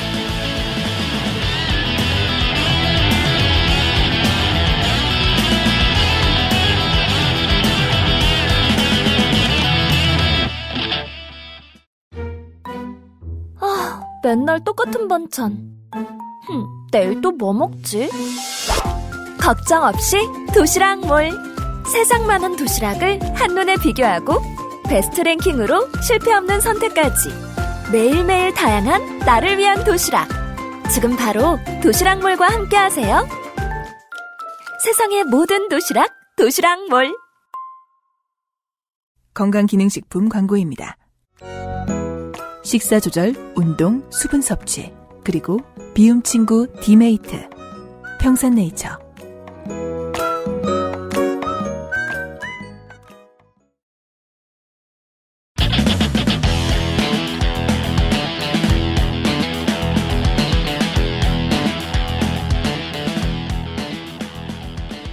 누구나 볼 수 있는 오픈된 공간이기 때문에 프라이버시를 보장하지 않고 그걸 따로 이제 이제 우위에 두지 않고 사진을 촬영하는 그런 이제 사진 촬영이라고 하는 것은 언론의 보도나 혹은 예술 표현 등등의 자유잖아요. 네. 그런 자유를 더 우위에 같이 해놓고서 그렇게 이제 법을 만들어 놓은 것이죠.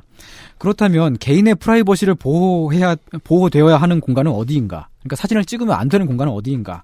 예를 들면 윤세민 기자가 화장실에서 응가를 하고 있다고 쳐요. 그걸 UMC가 찍으면 그 촬영 행위는 범죄가 됩니다. 네. 불법이지요. 그런 것들은 법에 나와 있는 나라들이 많이 있다. 네, 네. 그렇습니다. 금지가 됩니다. 근데 그 윤세민 기자가 차려입고 다른 사람들 앞에 나와서 그러니까 공개된 장소에 나와 있을 때에는 찍을 수가 있는 것이죠. 특별히 유인촌 장관 같은 공인이 아니라고 해도 말입니다. 그럼 제가 공개된 장소에서 응가를 하고 있으면요? 그건 찍어도 됩니다. 아, 정말요? 예. 왜냐면. 근데 응가를 하지 마세요. 공개된 장소에. 일단 하면 안 되고요. 이런 사고 실험을 해야죠. 왜 저 노상방뇨 하는 양반들 있잖아요. 네네. 네. 찍혔어. 찍혔어. 네. 공개된 장소에서. 네. 네. 물론 이걸 부정적으로 드러내느냐 뭐 몇 가지의 문제들은 있겠지만 네. 기본적인 법에는 저촉안될 가능성도 있다는 거 아니에요, 지금. 네네. 네. 노상방뇨 하시는 분을 포커스로 잡지 말고 거리의 풍경의 일부처럼 찍는다면 문제가 안 될 수 있겠군요. 근데 이제 그 프라이버시가 보호가 되는 사적인 공간과 그냥 이제 그 공적인 공간의 그 차이 때문에 오는 사진 촬영의 허용 범위는 네. 미국과 유럽에서 약간 다릅니다.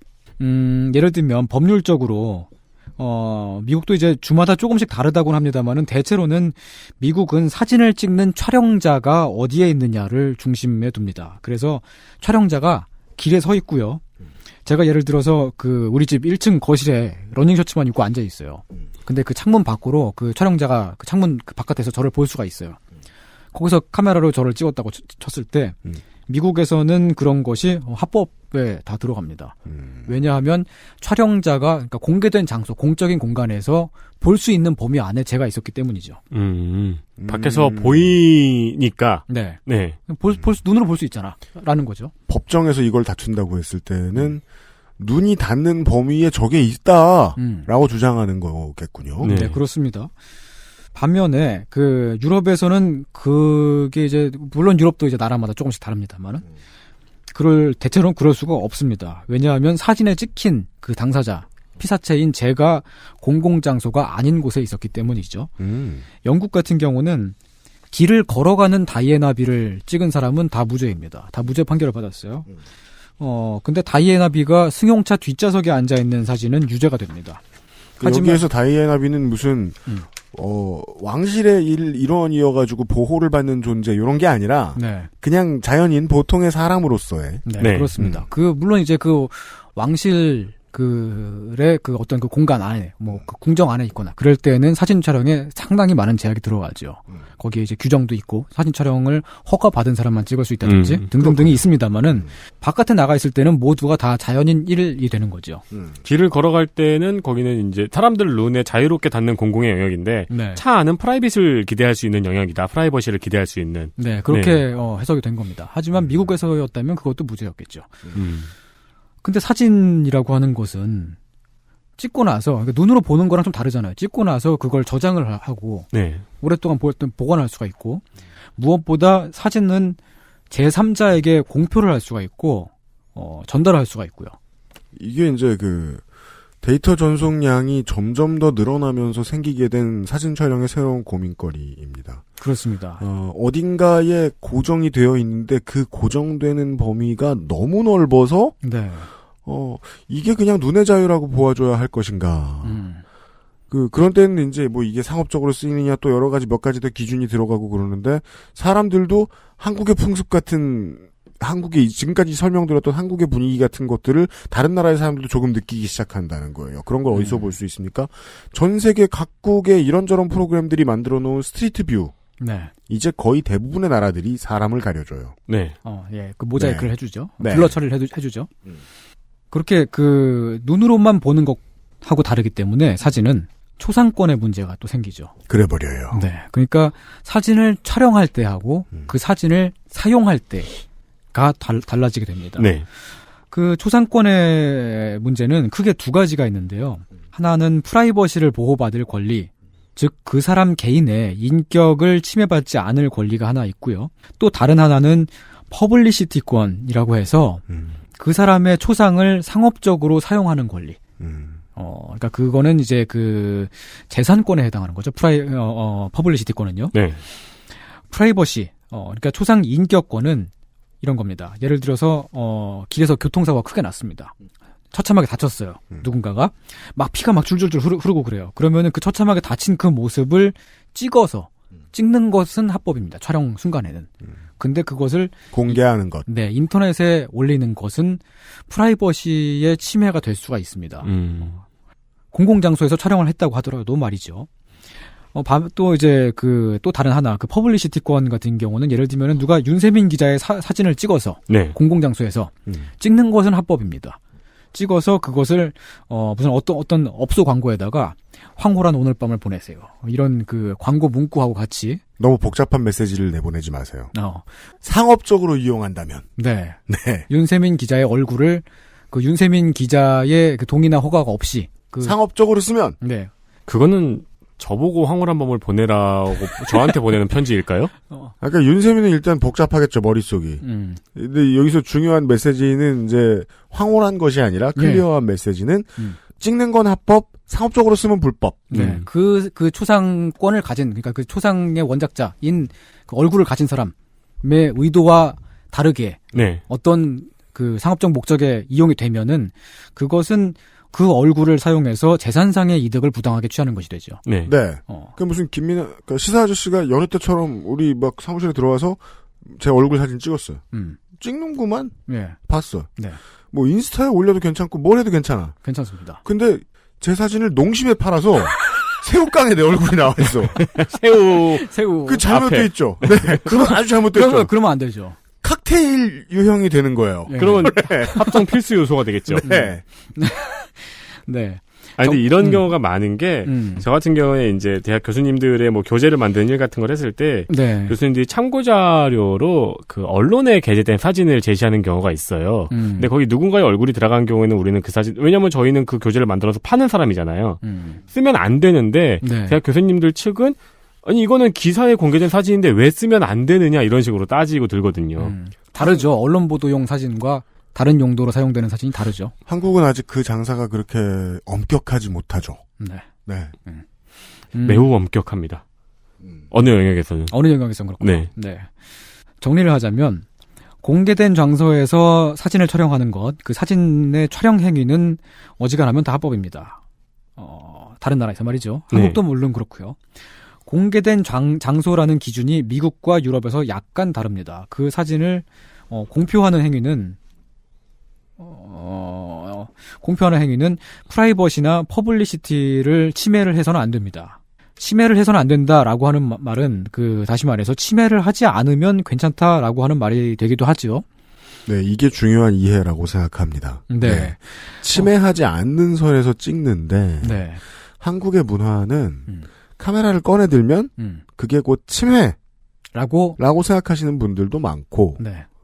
저는 카메라를 드는 일을 좋아하지 않습니다만 카메라를 들 때마다 사람들이 침해한다고 생각하면 어떡하나 라고 뒤로 빠지거든요. 네. 그게 법 바깥의 통제죠. 네. 그 침해하지 않는다면 사진에 찍힌 당사자의 허가 없이도 공표할 수 있다는 얘기이죠. 그런 것이 대부분 이제 그 언론 보도 사진에서 그렇게 됩니다. 서양 국가들의 기준이 그렇게 되어 있는 것은 사진에 찍힌 사람에게 별다른 해가 되지 않는 한에서는 무제한적으로 자유를 허용하는 것이 사회적으로 더 이익이 되기 때문입니다. 사회적인 이익이라고 하는 것은 첫 번째로 이제 언론 보도, 자유로운 언론 보도입니다. 외국의 굵직한 언론사들을 보면은 로이터라든지 AFP 통신이라든지 등등등 있잖아요. 사진 기자들을 많이 파견을 보내기도 하고 또 질 좋은 보도 사진들을 많이 찍어서 이제 올리기도 합니다. 네. 사진으로 정치적 메시지나 레토릭을 만드는 것에 감동받으려고 우리가 라이프 사진전 같은 거 가보고 도록 사보고 이런 거 아닙니까? 그렇죠. 네. 그런 거죠. 지지난달에는 그 독일 통일 30주년 특집으로 여러 언론사들이 특집 기사를 많이 내보냈지요. 네. 저는 거기서 뉴욕타임즈의 특집 기사를 되게 인상 깊게 봤습니다. 어땠습니까? 독일 통일 30년이 지난 후에 지금 독일 사람들, 동독 출신 사람들이 어떻게 살고 있는지를 밥을 먹는 장면이라든지 뭐 그런 일상적인 사진들 있잖아요. 예.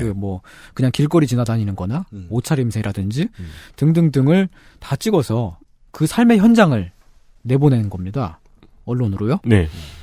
그런 보도를 보면은 수천 마디 문장으로 쓴 글줄보다 훨씬 직접적으로 지금 그 독일 통일 30년이 지난 지금의 그 사람들이 어떻게 살고 있는가를 되게 생생하게 이해를 할 수가 있어요. 맞아요. 사진 한 장의 힘이라는 것은 그렇습니다.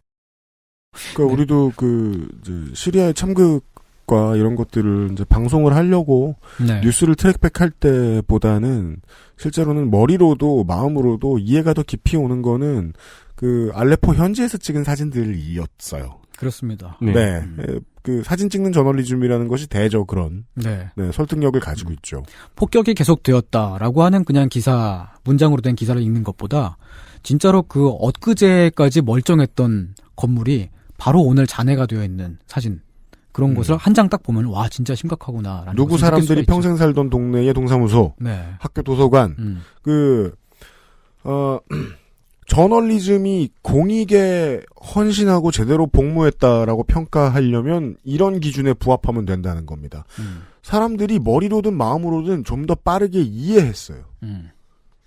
어떤 문제 해결을 위한 메시지의 전파에 더 기여했어요. 네. 그랬으면 그 사진은 좋은 데 쓰인 거죠. 그렇습니다. 네. 그런데 우리 언론들은 물론 우리 언론들 중에도 좋은 사진들을 많이 찍는 언론들이 있고 종종 이제 괜찮은 보도 사진들이 올라오고 그럼요. 예, 훌륭한 사진들이 있습니다만은 그만큼의 자유를 갖고 있지는 않은 것 같아요. 예전에 윌 스미스가 내한했을 때 말이죠. 윌 스미스랑 같이 셀카를 찍은 어떤 사람이 있었습니다. 윌 스미스를 만난 팬의 사진을 이제 그거를 이제 보도 사진으로 언론에 내보냈는데 언론중재위에서 그 사진 찍힌 사람한테 배상을 하고 그 사진을 내리라는 판결을 내렸습니다. 그게 이제 그렇게 사진을 찍으면 안 된다. 동의 없이 그렇게 사진을 찍으면 안 된다라고 하는 그런 법률이 있어서라기보다는 어떤 그냥 우리 한국 사회가 갖고 있는 인식, 어떤 문화적인 규범에 의한 판단이었습니다.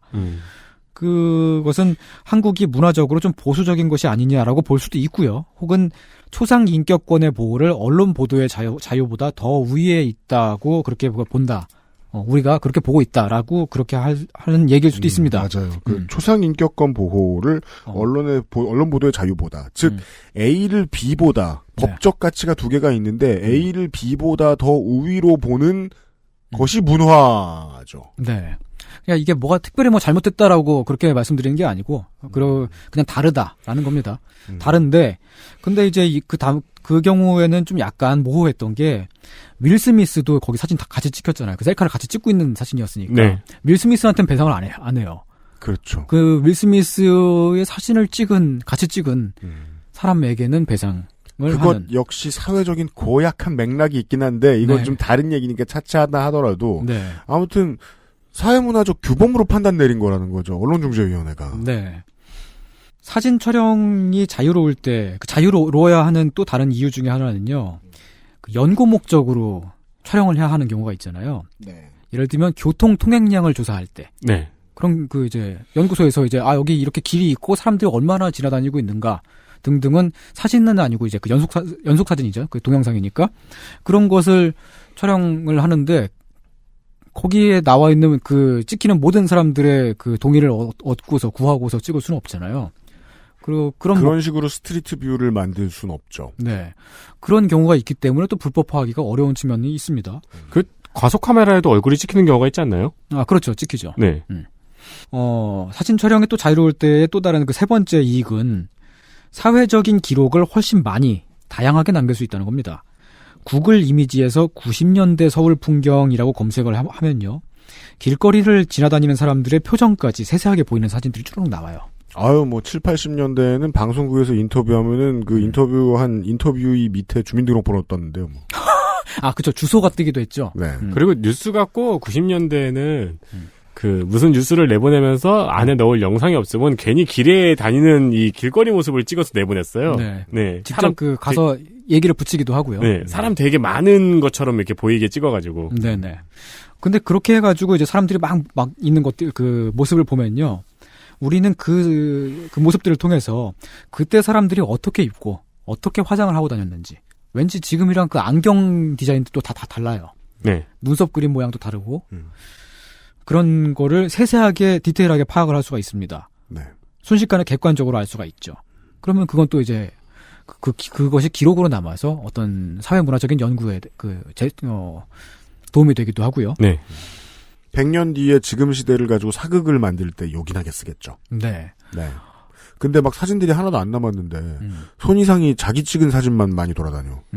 그러면은 22세기의 후손들이 조상들이 다 손이상 같은 줄 알 거 아니에요. 그렇죠. 사료가 없다는 건 그런 불행이죠. 네, 그렇습니다. 사료가 삑살이 나면 큰일 납니다. 몇 개 있지도 않은데. 모두가 모직 정장만 입겠구나. 이렇게 생각을 하겠죠. 네. 그런 모습들을 남기는 게 공식적으로 촬영하는 것도 있잖아요. 역사 기록 같은 거. 혹은 중요한 공식 행사, 예를 들면 청와대 대통령 기록실에서 대통령의 모습들.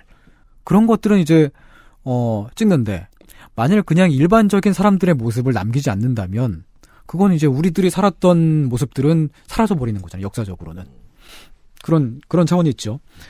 그리고 사진 촬영이 자유로울 때 또 다른 이익이 또 있습니다. 그거는 기록 사진이 그냥 단순한 기록, 도큐멘터리를 넘어서 예술적인 차원으로 승화될 때가 있잖아요. 그런 예술 사진 말이죠. 그 예술 사진도 그 사회가 더 많이, 다양하게 생산을 한다는 겁니다. 예컨대 사진계의 레전드, 고인물, 앙리 카르티에 브레송 같은 경우는 썩디 썩은 물이죠. 예, 썩디 썩었어요. 아, 그래요? 예, 네. 썩었습니다. 누구나 다 알고 있어요. 그러니까 그 가장 이 이름을 처음 들어보셔도 그 타임스퀘어 광장에서 미국의 승전 소식을 듣고 키스하는 사진은 보셨을 거예요. 아, 그렇죠. 어떤 네. 남녀가 네. 키스를 하고 있는 사진. 그 사진을 찍은 사람이죠. 네, 그거 저기 사람이 키스를 하고 있다. 그걸 사진 찍은 거죠. 근데 그런 사진들 보면은 단순한 기록을 넘어서서 아름답기까지 해요. 그 사진은 정말 그 한 시대의 어떤 상징 같은 사진이거든요. 네. 전쟁이 끝났다라고 하는 그런 메시지가 팍 들어오고요. 네. 까르티에 브레송은 사진을 찍을 때 우선 초점을 맞추고 기다리고 있습니다. 그 키스 사진을 찍을 때에도 저 남녀가 키스를 할 것 같은 거를 이미 감지를 했을 거예요. 감지하고서 초점을 맞추고 기다리고 있다가 키스를 하고 있는 순간을 딱 노려고 딱 찍은 거죠. 이 그 브레송 사진의 가장 놀라운 점은 그거죠. 네. 매뉴얼 포커스라는 것. 네. 아, 수동이라고요? 네. 수동은 다 힘들죠. 네. 근데 그렇게 사진을 찍을 때는 그 당사자에게 사전에 허락을 구하고 찍은 게 아니지요. 인물 사진을 찍을 때 동의를 먼저 받고서 찍게 되면은 피사체가 카메라를 의식을 하기 때문에 그 인물이 전문 모델이 아닌 이상 사진이 부자연스럽게 됩니다. 전문 모델이라고 하더라도 그 사진가의 의도에 따라서 연출을 하게 되죠.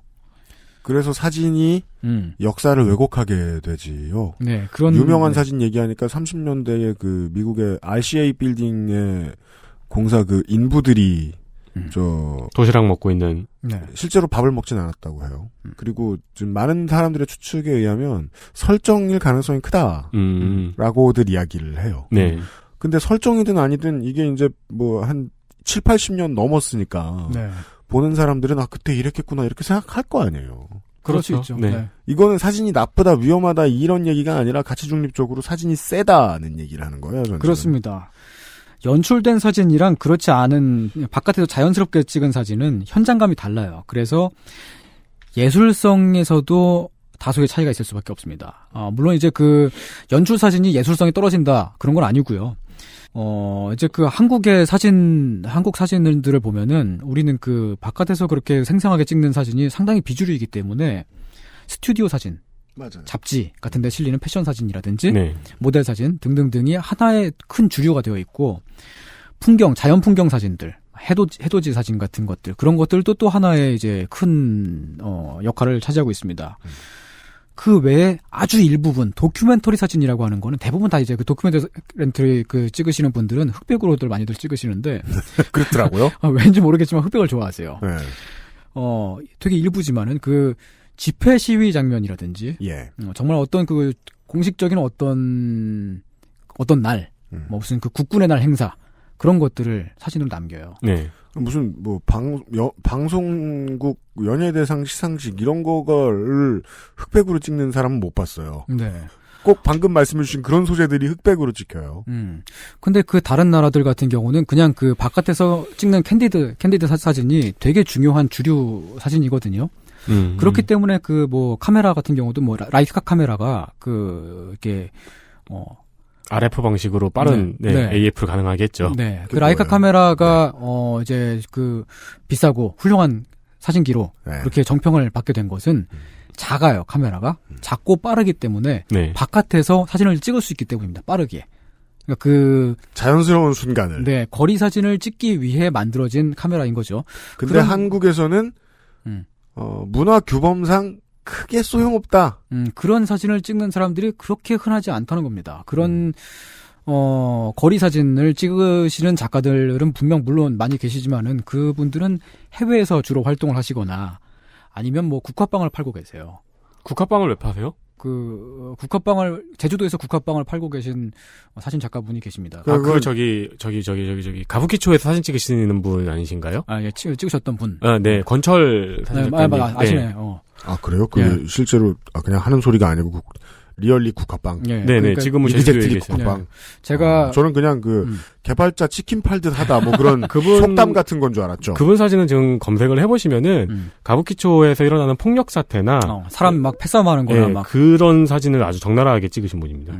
그런 거를 찍다가 한국에 돌아오니까 사진을 갑자기 뭔가 좀 이제 어색하고 그러니까 이제 국화빵을 팔고 계시죠. 제가 판단했을 때 그냥 제 기준에서는 그 한국의 사진 작가들 중에 탑5 안에 드시는 분입니다. 아, 그렇군요. 예. 네.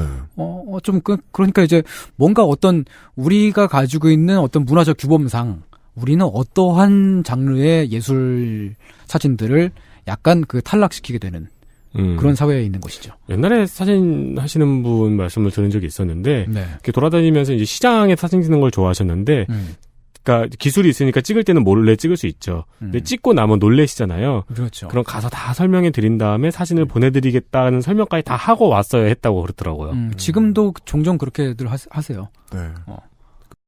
이제 뭐 이것저것 하다가 성공한 사람들이 자기 돈 갖다가 뭐 부모나 뭐 조부모의 고향에다가 보내기도 하고. 네.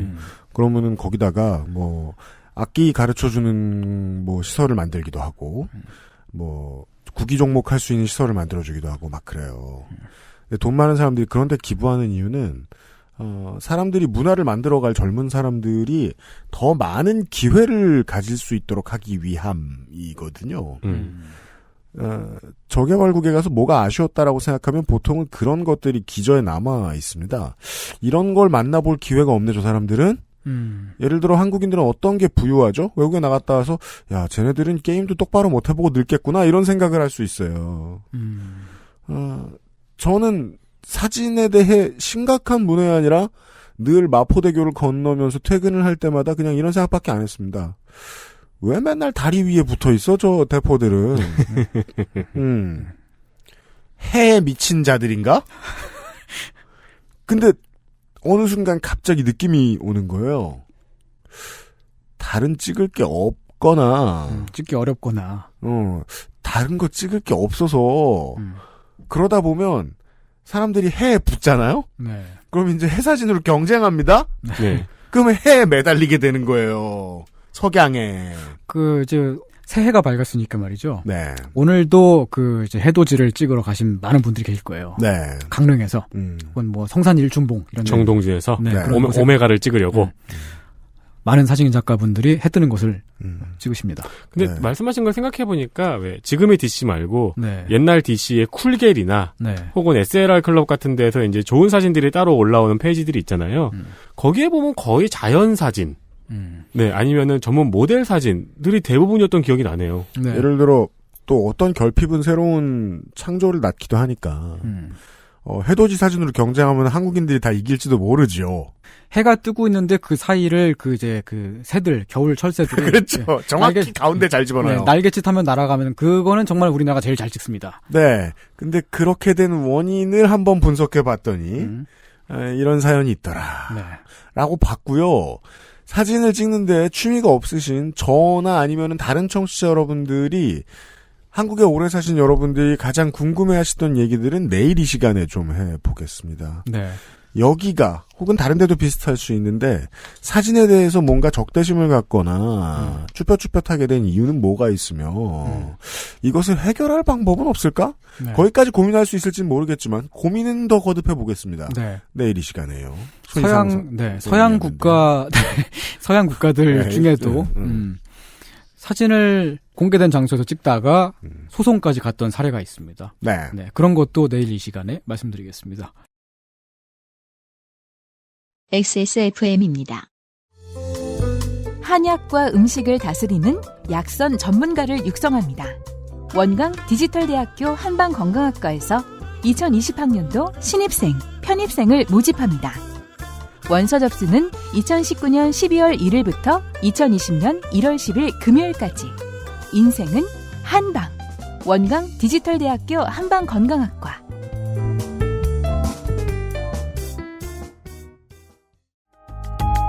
고민 없이 케미가 좋은 최신 PC를 만들고 싶을 땐 액세스몰에서 컴스테이션 이달의 PC를 고려해 주십시오.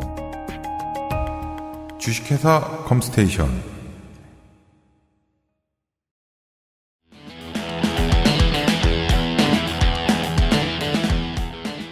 윤세민 에디터가 뿅 하고 다시 집으로 갔습니다.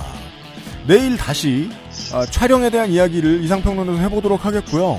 시사지에서 특히나 촬영이라고 얘기할 때는 시사지까지 갈 것도 없네요. 그냥 우리나라에서 사진이나 촬영과 관련된 잡지, 웹진 이런 것들이 아닌 이상 촬영에 대한 이야기를 누군가가 공개적으로 할 때는 그냥 다 나쁜 촬영에 대한 이야기들이에요. 그렇죠. 네. 그래서 저희는 네. 뉴스로 그런 걸 더 많이 봤으니까요. 맞아요. 들으시면서 뭐 다른 걱정스러운 생각이 더 많이 드시는 분들이 있으실 텐데 실제로 한국에는 카메라를 가지고 나쁜 짓을 하는 빈대들이 많습니다. 네. 빈대가 많다는 것이 초과삼간을 태울 이유가 되진 않습니다. 더 똑똑한 어떤 출구가 있지 않을까라고 생각을 합니다. 물론 그걸 선생한테 기대할 수 있는지는 모르겠습니다. 기대는 해볼게요. 왜냐하면 내일 이 시간에는 이 문화에 대한 얘기가 아니라 촬영에 대한 법에 대한 얘기를 좀 더 할 거거든요. 오늘 들으면서 안 그래도 약간씩 걱정이 됐었거든요. 왜냐면 이 나쁜 사례가 너무 많이 머릿속에 떠오르는 거죠. 네, 맞아요. 최근에 있던 뭐 불법 촬영 사례도 있고 그리고 관광지의 사례도 있고 그러니까요. 그렇습니다.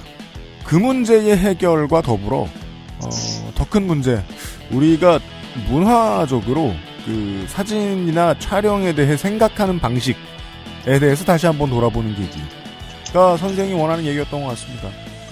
내일 이 시간에 토요일에 다시 만나 뵙도록 하겠습니다. 유승진 PD하고 유선상의 윤세민 에디터였습니다. 네, 여러분 내일 뵙겠습니다. XSFM입니다. I, D, W, K